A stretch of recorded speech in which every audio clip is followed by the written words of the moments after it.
Cierra los ojos un segundo.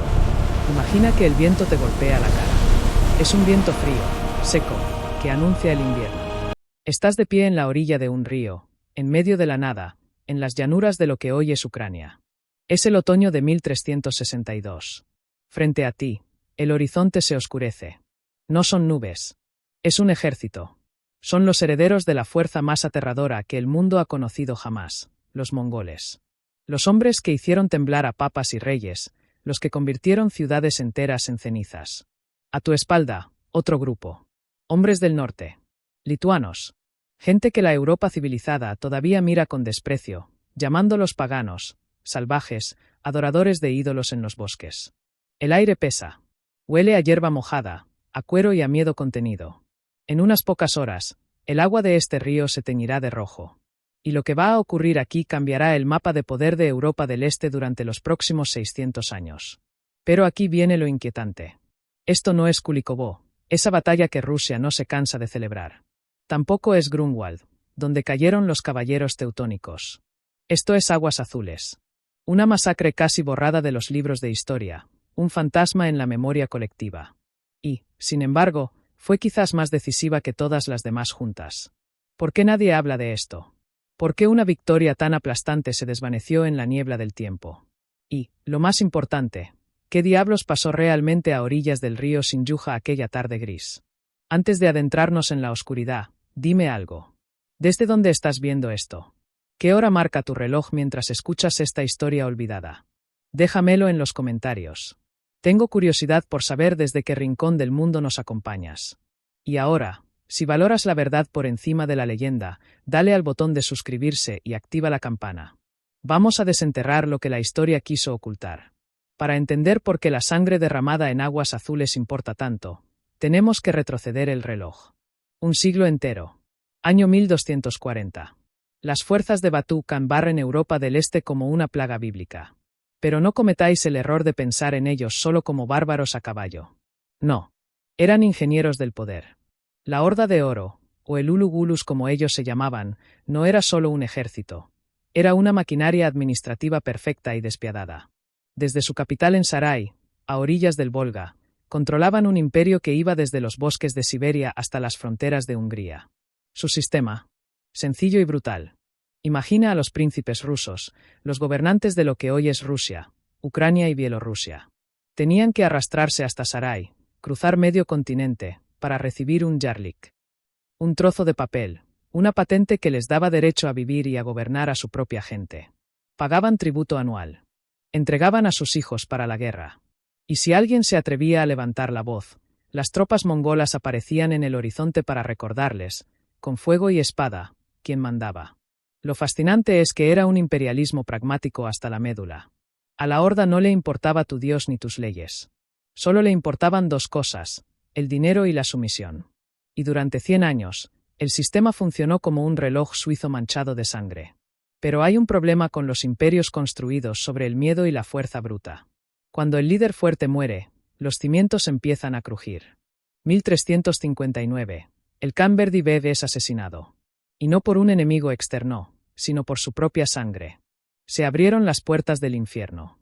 Lo que siguió es lo que los cronistas llaman la Gran Confusión. Y creedme, es un nombre que se queda corto. Imaginad el caos. En 2 décadas, más de 25 khanes diferentes reclamaron el trono. ¿Sabéis cuál era la esperanza de vida de un gobernante en esa época? Meses. A veces, semanas. No era solo una lucha de poder, era el colapso sistémico de una superpotencia. La Horda de Oro se fracturó en pedazos, cada uno con su propio señor de la guerra, cada uno exigiendo lealtad. Para 1362, el año de nuestra batalla, el imperio estaba partido en 3. El caos era absoluto. Los príncipes rusos ya no sabían a quién pagar. ¿A Sarai? ¿A Crimea? Si pagabas al equivocado, el otro venía y te quemaba la aldea. A esto sumadle la peste negra, que había vaciado las ciudades y roto las rutas comerciales unos años antes. La economía estaba destrozada. Pero lo más importante, el miedo se estaba disipando. Durante un siglo, se creyó que los mongoles eran invencibles, un castigo divino. Pero ahora, al verlos matarse entre ellos como perros rabiosos, surgió una pregunta peligrosa en la mente de sus vasallos. Si no pueden gobernarse a sí mismos, ¿cómo pretenden gobernarnos a nosotros? Y en medio de esa tormenta, aparece una figura. Algirdas, el gran duque de Lituania. Algirdas no era un rey medieval al uso. No buscaba la gloria en torneos. Era un estratega frío, un depredador paciente. Mientras su hermano Kestutis protegía la frontera oeste de los fanáticos caballeros teutónicos, Algirdas miraba al este, hacia las ricas tierras de la Rus que se asfixiaban bajo el yugo mongol. Su visión era escalofriante por lo moderna que resultaba. No quería simplemente conquistar, quería integrar. Soñaba con un estado donde paganos y ortodoxos convivieran, donde el poder no se basara solo en el látigo. Nombraba a príncipes locales como virreyes, se casaba con princesas ortodoxas, construía iglesias en su capital pagana. Hacia 1360, Algirdas detecta el olor a sangre en el agua. La horda está débil. Es el momento. Primero toma ciudades clave en el norte. Luego, hace lo impensable. Entra en Kiev, la madre de las ciudades rusas, y sienta a su propio hijo en el trono. Técnicamente, Kiev seguía siendo vasalla de la horda. Esto no fue una conquista, fue un insulto directo a la cara de los mongoles. La horda, a pesar de estar desangrándose en guerras civiles, no podía permitir tal humillación. 3 bis, señores de la guerra de la región de Podolia, reunieron sus ejércitos. Tenían que aplastar a este advenedizo lituano. Así llegamos al fatídico encuentro en aguas azules. Algirdas cruza el río Dnieper. No es una incursión de saqueo, es una invasión en toda regla. Lleva lituanos, pero también rusinos de las tierras liberadas. Es un ejército extraño para la época. No tienen la caballería pesada de Europa occidental, esos tanques de metal. Los lituanos son caballería ligera, rápidos, letales, acostumbrados a golpear y correr. Y, sobre todo, tienen algo que los mongoles han perdido: unidad de mando. Los dos ejércitos se encuentran cerca de una pequeña ciudad llamada Torovitsia. Solo tenemos una descripción detallada de la batalla, escrita 200 años después, así que hay que leerla con cautela. Pero los detalles encajan con la lógica militar de la época. Algirdas sabe a qué se enfrenta. Conoce la táctica mongola: arqueros a caballo. Disparar, huir, rodear, disparar de nuevo. Una lluvia de muerte que había roto a los mejores ejércitos de Europa. Para contrarrestarlo, Algirdas no forma una línea recta. Despliega a su ejército en forma de media luna, un arco cóncavo. Se prepara para recibir el golpe. Y el golpe llega.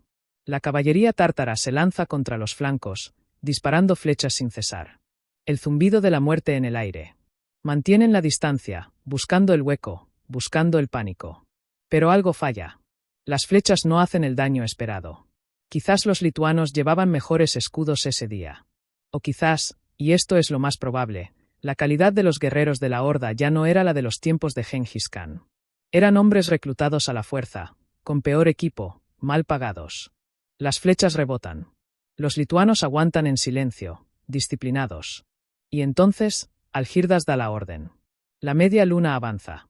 Pero no cargan a lo loco. Avanzan paso a paso, con lanzas y espadas, cerrando el espacio. Los tártaros, acostumbrados a enemigos que huyen o se quedan estáticos, de repente se ven presionados. Es el momento clave. Las tropas de los flancos lituanos abren fuego con ballestas. La ballesta es un arma cruel, brutal. Tiene más alcance y más potencia de penetración que los arcos compuestos de los mongoles. Y no necesitas 10 años de entrenamiento para usarla. Atacados de frente por una infantería que no se rompe, y acribillados desde los lados por virotes de ballesta que atraviesan armaduras, la formación tártara empieza a desmoronarse. No pueden mantener la distancia. No pueden maniobrar. Y lo peor de todo, no hay refuerzos. Los 3 bis están solos. El pánico es como un virus. Empieza en un hombre y contagia a miles. La formación se rompe.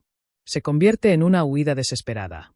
Y en la guerra antigua, dar la espalda al enemigo es firmar tu sentencia de muerte. Fue una carnicería. Algirdas no se detuvo ahí. Avanzó hacia el sur, liberando inmensas extensiones de tierra fértil hasta llegar casi al Mar Negro. Y entonces, pronunció el decreto que resonaría en toda la estepa. El pago de tributo a los tártaros ha terminado. Dejad que eso se asiente un momento.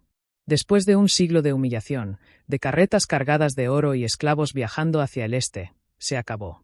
Se cortó el grifo. ¿La reacción de la horda? Silencio. Estaban demasiado ocupados matándose entre ellos para responder. Algirdas había jugado con el tiempo de forma maestra. Pero las consecuencias reales fueron psicológicas. Se rompió el mito. Europa del Este vio que el monstruo sangraba. Moscú tomó nota. 18 años después, se atreverían a luchar en Kulikovo, inspirados sin duda por esta victoria lituana. Lituania pasó de ser un reino pagano periférico a convertirse en la potencia dominante de la región. Se creó un contrapeso a Moscú que duraría siglos. Y se abrió la puerta a un experimento único, la mancomunidad polaco-lituana, un estado multiétnico y tolerante que fue una rareza en una Europa fanática. Entonces, ¿por qué demonios hemos olvidado Aguas Azules? La respuesta es triste. La historia la escriben los vencedores del momento.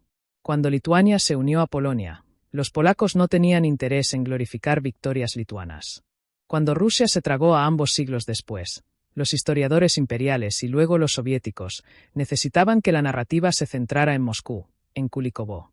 Una victoria lituana que liberó a los eslavos del yugo mongol antes que Rusia. Eso era políticamente incómodo. Solo ahora, tras la caída del telón de acero, estamos empezando a ver la verdad. ¿Qué nos enseña esto hoy, casi 700 años después? Primero, el tiempo lo es todo. Algirdas esperó a que su enemigo estuviera débil. La paciencia es un arma tan letal como la espada. Segundo, la unidad vence al caos. La horda era más grande, pero estaba podrida por dentro. Lituania era más pequeña, pero golpeó como un solo puño. Y tercero, y más importante, nada es invencible. Ningún imperio, ninguna tiranía, ninguna situación dura para siempre. El miedo es una herramienta de control, pero cuando el miedo se pierde, el gigante cae. Si los tártaros hubieran ganado ese día en 1362, el mundo que conocemos sería irreconocible. Moscú habría unificado la región un siglo antes, o quizás nunca. La historia pendió de un hilo aquella tarde de otoño. Es una lección brutal sobre cómo las decisiones de unos pocos pueden cambiar el destino de millones. Aguas Azules no fue solo una batalla. Fue el día en que el miedo cambió de bando. Si te ha gustado este viaje a las sombras de la historia, revienta el botón de like. Ayuda a que estas historias salgan de la oscuridad. Y cuéntame en los comentarios, ¿qué otro evento histórico crees que ha sido injustamente olvidado o manipulado? Os leo a todos. En el próximo vídeo veremos qué pasó después. Cómo esa victoria sembró la semilla de una rivalidad mortal entre Lituania y Moscú. Una partida de ajedrez geopolítica llena de traiciones que dura hasta nuestros días. No te lo pierdas. Suscríbete. Nos vemos en la próxima.